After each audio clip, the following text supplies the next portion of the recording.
E aí, tudo bem? Vinícius Cardoso, do Mundo dos Bancos, para mais um vídeo. Vinícius, como é que eu transfiro dinheiro do Banco Inter para o Nubank? Eu vou te mostrar nesse vídeo como tu vai fazer esse tipo de operação. Deixa eu colocar a telinha e eu vou te mostrar rapidinho como fazer, tá bom? Pera aí, telinha aí. Pessoal, a gente tem duas maneiras de transferir dinheiro, por Pix ou por transferência de TED ou DOC, tá? O que acontece? Tu entra na tua conta da Nubank, tu primeiramente vai ter que cadastrar uma chave Pix dentro da Nubank para receber por Pix. Ah, mas eu preciso fazer pelo Inter? Não, o Inter não necessariamente, mas no Nubank tu tem, porque quem vai receber tem que ser por Pix. Tu vai clicar na área Pix e aqui embaixo, ó, vai estar registro de chaves. Se eu clicar aqui vai aparecer meu CPF. Cria uma chave, tá? Se tu quiser, tu pode fazer uma cobrança. Como assim? Tu pode fazer uma cobrança para receber. Tu bota em cobrar. Pode ser para mim mesmo? Claro. Vamos botar R$ 100 aqui, por exemplo.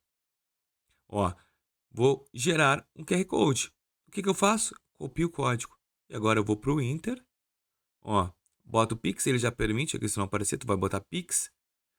E aí tu vai botar em pagar, porque tu vai pagar ele, né? E aqui tu vai botar, ó, Pix copia e cola. Tu vai colar o valor extenso ali. E ele vai achar a cobrança que eu fiz no Nubank. Ah, não, ó, Nubank, R$ 100. Depositar, ó, se tu quiser selecionar outra forma pelo cartão de crédito, ó, por exemplo, ele vai me mostrar que eu vou transferir para Vinícius Vedo Cardoso e aqui tá os dados no pagamento. Transfiro na hora, sem problema algum. Vinícius, tu falou que tem como fazer uma transferência também direto? Tem, olha só. Se tu pegar aqui a Nubank, por exemplo, e vier, clica no teu rosto lá em cima, ele vai te dar o quê? Agência e número da conta da Nubank.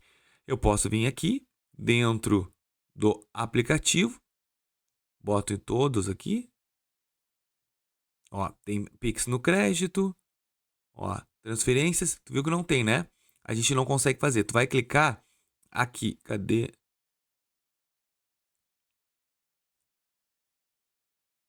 Pagar. Agora em pagar, a gente vai clicar em transferências. Agora sim, ó, a gente vai botar instituição, eu vou botar Nubank, ó. Aí eu vou botar a agência, que é 001, e vou botar o número da conta que tá aqui. Aí eu vou botar para mim, ou se for para outra pessoa, tem que colocar o CPF da pessoa. Tu bota o valor e também vai cair na hora. Essas são as duas maneiras bem fáceis de transferir dinheiro do Inter para a Nubank, tá bom? Eu espero que vocês tenham entendido, tenham gostado desse vídeo. Se gostou, deixa o teu like, se inscreva no nosso canal e ajuda o Mundo dos Bancos a crescer. Valeu!